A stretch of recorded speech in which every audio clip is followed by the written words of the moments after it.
Hello, and welcome to another Tech Stuff Tuesday.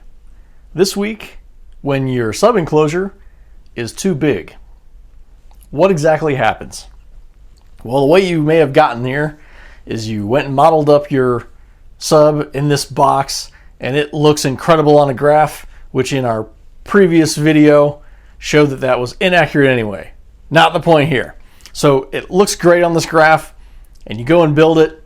So now we're going to put the sub in. You've been playing it for a while, and then something happens. This is a Sundown Audio ZV512, available at emfcaraudio.com. And a local customer has brought this to us to Recone because his box was too big. I didn't know this when he handed me the sub. I looked at it, and the first thing out of my mouth was, how big is your enclosure? Because this could happen again. So we went and looked at it, and it was almost triple the volume that it should be. I knew this, one, because the surround. This is a very, very tough surround to do anything with, especially in a daily application and on a sub like this playing music. So what has happened here, the downward stroke has gotten to the point where right here, it strained it. So you can kind of see when you push down to the extreme point, you get a little bit curling here, but this is pulled very, very tight. So on the backward motion, this is here, it gets pulled tight, it eventually gets fatigued, and it breaks because you've also got pressure behind it. So going forward causes the other side of that fatigue. I can't exactly push it all the way out by hand here, but when it comes all the way very, very out, this roll goes flat and it folds back over. So between that motion and then going pulled straight when it comes down, plus pressure behind it, ends up blowing out the surround.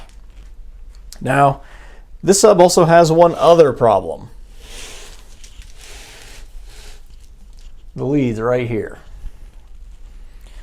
So in this, we've got a burn and a tear. And one reason why a lead might tear is from over-excursion. Meaning, when we get to that extreme point of the surround, it's going to pull really tight on the leads. When you have heat, that also makes them brittle. Now in this case, it's a little bit burnt, so I do believe that this has been clipped as well. But fortunately, these leads are very well designed on the Spider. They are intended to go that length and they won't pull tight. But there are subs that are just a hair short. If they were maybe 2 or 3 millimeters longer, they wouldn't do that. There's a couple manufacturers that traditionally have been that way. One of them being very, very huge and American made. Traditionally, they've had that problem.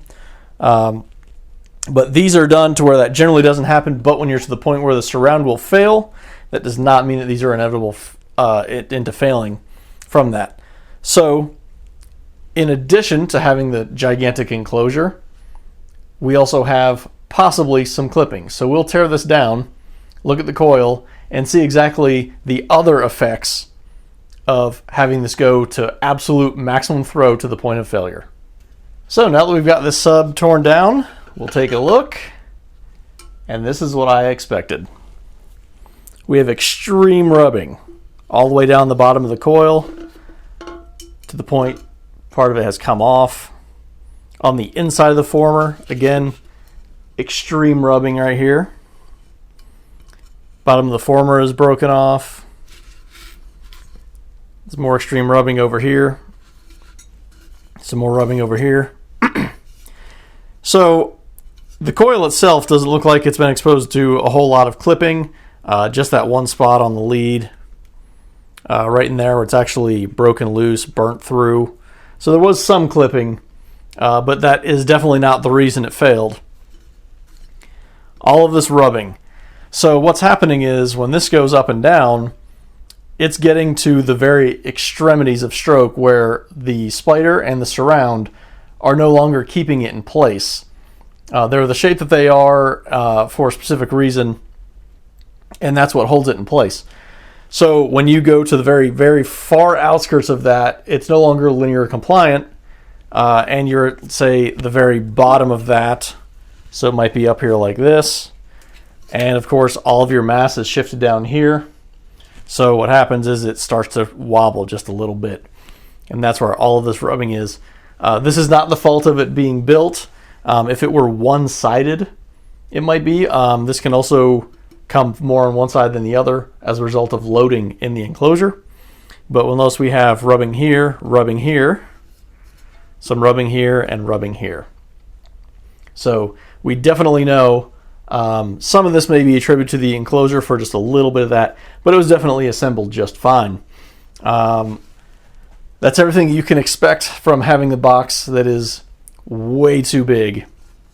On paper, it might say that it's going to be louder, but there is a reason why manufacturers give the box spec that they do, and that's for appropriate sound, better sound quality. When your box is triple the size that it should be, it really will just sound overall better. It can be louder and sound much, much cleaner in the appropriate enclosure size. So keep that in mind when you're modeling things and showing this magical peak of greatness and sound quality. These recones are not cheap, so keep that in mind when you're building your box. The box may actually cost you less money than the recone.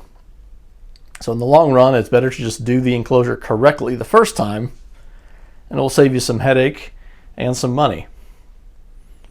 If you have any other suggestions for Tech Stuff Tuesday videos, mention those below. If you have any questions about this video happening with the coil, we have another video you can check out about coils and knowing what you did. This is before our Tech Tuesday series started. Make sure you subscribe. Hit the notification bell to be notified when we update a new video. Hit the like button if you like this video. Share these with people that might have too big of an enclosure, or other people that just need to learn about enclosures and what can happen when your box is too big. And I will see you again on another Tech Stuff Tuesday.